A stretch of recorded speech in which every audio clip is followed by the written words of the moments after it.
At the ceremony, my kids were told they couldn't sit near the front. My mom whispered, "We didn't want the photos to look messy." I smiled and took our places in the back. After the toasts, I quietly took the $10,000 check from the gift box, sent a photo and walked out. 20 minutes later, my sister was chasing my car in panic.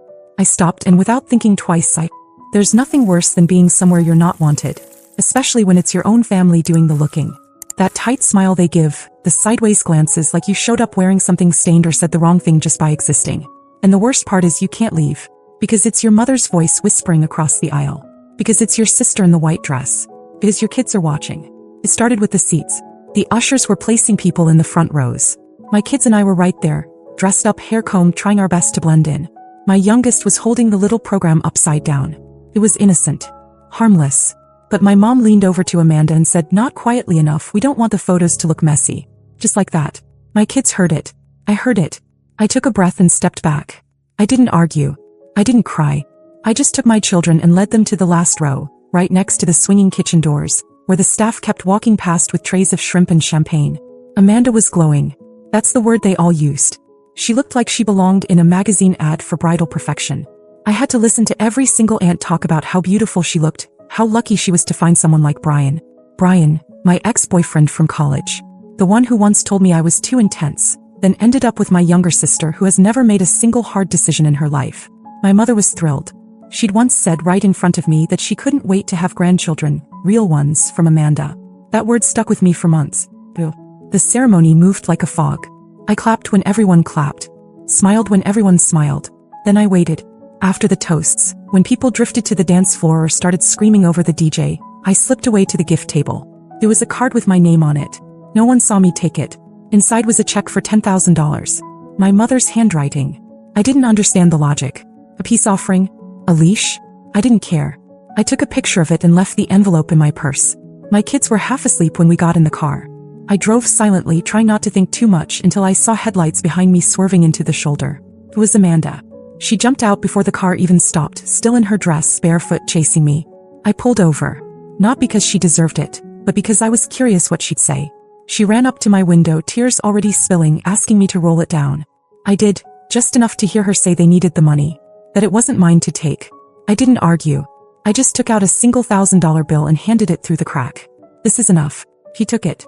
He said thank you. And I drove away. They showed up early like guilt had set an alarm. I was still in pajamas, feeding the kids toast and strawberries when I saw their car pull into the driveway. Beige SUV. Beige coats. Beige faces. My mom and dad looked like they were arriving for a funeral, and in a way they were, just not the kind they were expecting. I didn't open the door right away. I took my time. Let the kids finish eating. My oldest glanced out the window and asked if he had to go upstairs. I just nodded. He knew the routine by now. When I finally let them in, my mom wasted no time. "You've embarrassed us." That's how she started. No hello, no good morning, just those words like she'd been rehearsing them since sunrise. My dad stood behind her, silent, hands in his coat pockets like he wasn't sure if he was a part of this or just the audience. She said I humiliated the family. That people were talking. That Aunt Valerie was appalled.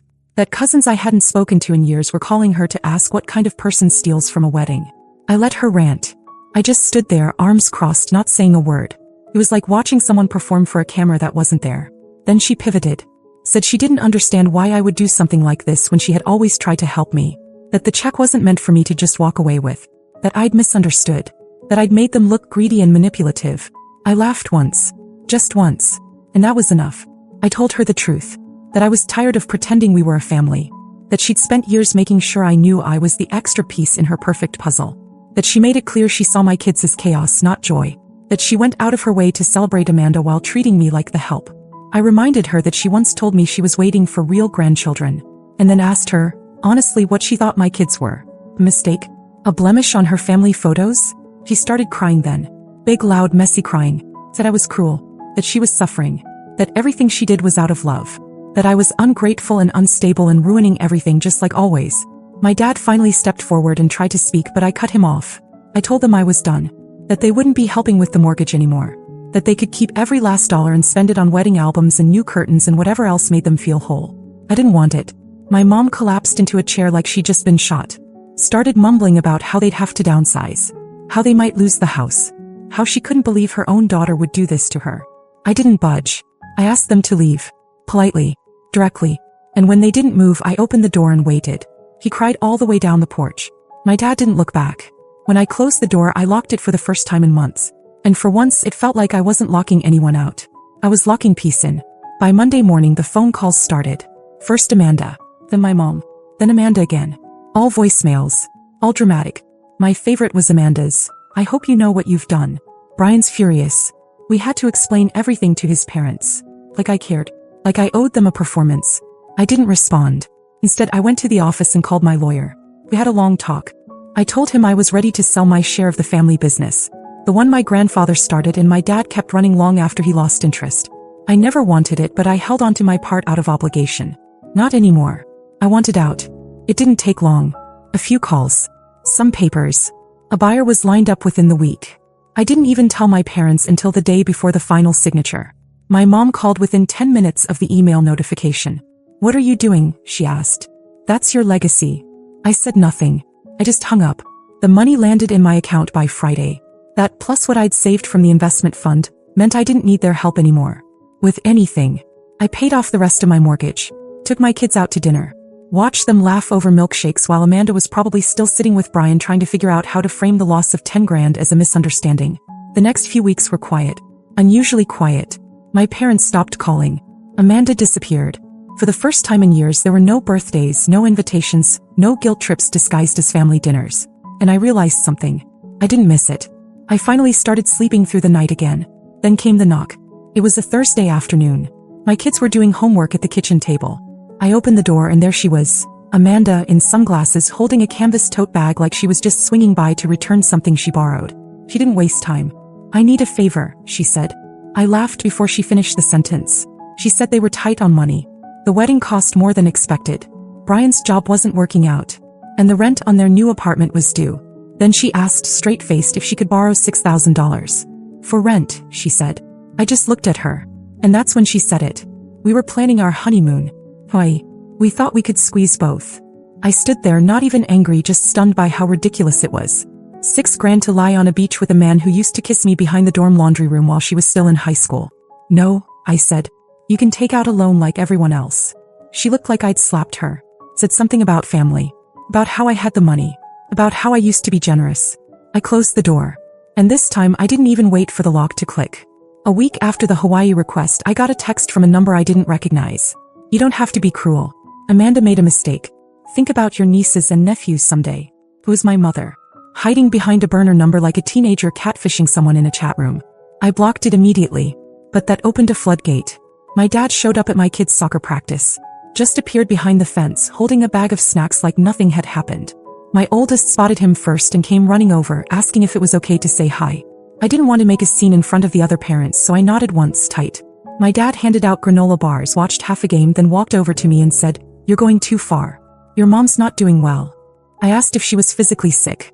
He shook his head. "She's not herself." I told him she was exactly herself. That's the problem. I didn't wait for him to respond. I just took the kids and left the field. My youngest cried in the car, confused why Grandpa didn't come over more. I told him the truth in the simplest way I could. Sometimes grown-ups don't act the way they should. Then the emails started. Long, rambling ones from my mother, some from Amanda, and even one forwarded from Brian, where he listed every financial contribution he'd made to the wedding and said they were expecting consideration from the family. As if I was some kind of bank loan officer. Amanda even attached a spreadsheet titled Budget Recovery Plan. I didn't answer a single one. But then something I hadn't expected happened. My uncle, Mom's younger brother, called me. We hadn't spoken in years. He asked if I was okay. Said he heard things got messy, but that not everyone in the family agreed with what my mother and Amanda were doing. That he respected me for walking away. That part stunned me. 2 days later, I got a card in the mail. A real card, handwritten. It was from my cousin Janine, who I hadn't seen since we were both forced to sing at Amanda's Sweet 16. She wrote, "We always knew you were the strong one. Wish I'd said it earlier." Support started to trickle in. Quietly, almost like they were afraid of being found out. But it came. A cousin here. An aunt there. Old family friends reaching out on Facebook saying things like, "You did what most people only dream of." That's when I realized I hadn't just walked away from the chaos. I'd exposed it, and people were watching. It didn't take long for the cracks to show. By the end of the month, word had spread about me selling my share of the family business. Apparently, my dad didn't know the full extent of what I'd done until the papers were already signed and the funds had cleared. He called me once more, left a voicemail that was less anger, more resignation.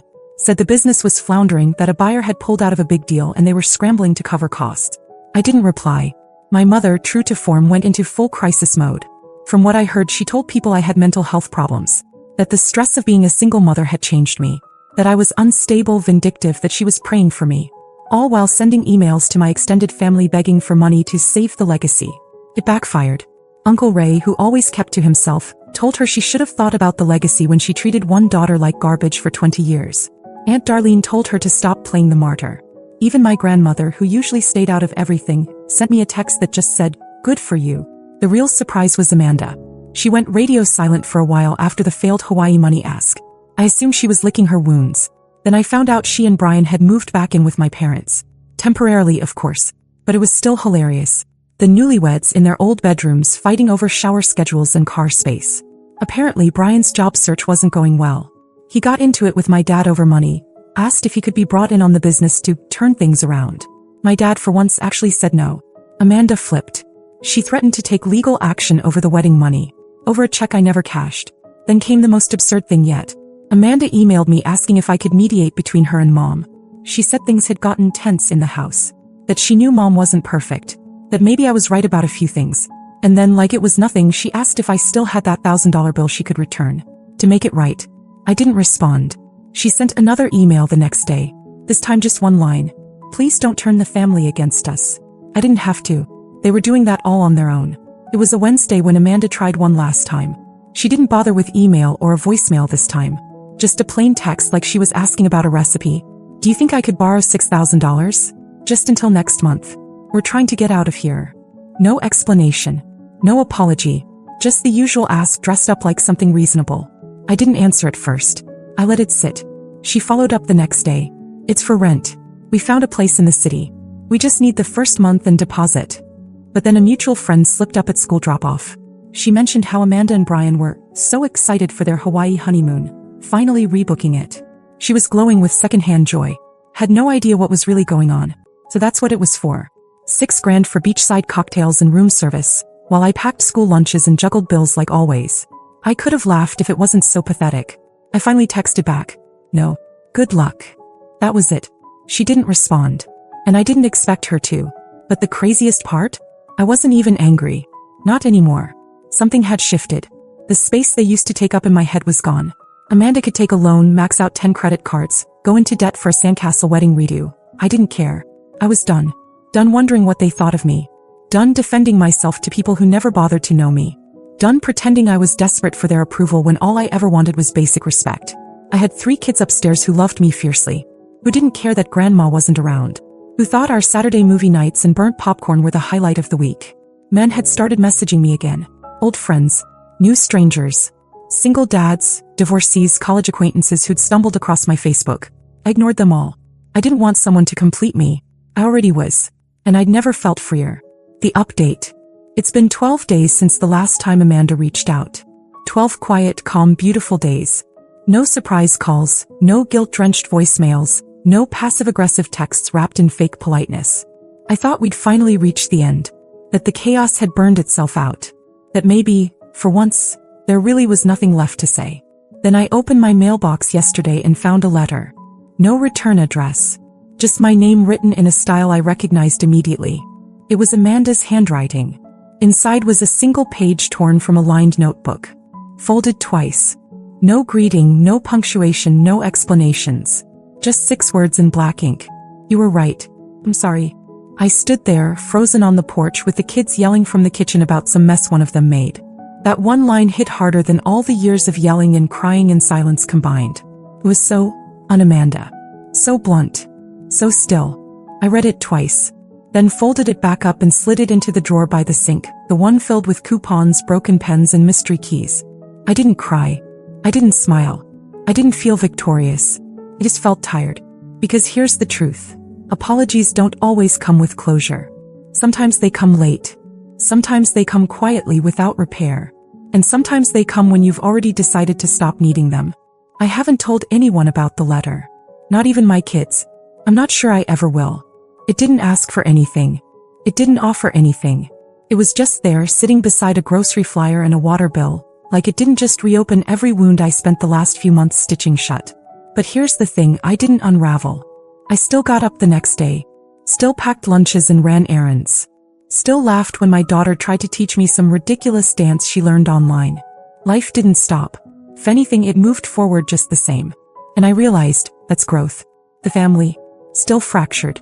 My mother hasn't made contact. My dad apparently is working part-time for a friend after the business fallout. Amanda and Brian? From what I heard through someone's cousin's Instagram story, they didn't go to Hawaii. They went to a local resort and came back early. Something about a fight at dinner. It's wild how quickly the people who used to run your life start fading into the background once you step out of their storm. I haven't missed them. Not even once. I've missed the idea of family more than the people themselves. But I've got something better now. I've got peace. I've got freedom.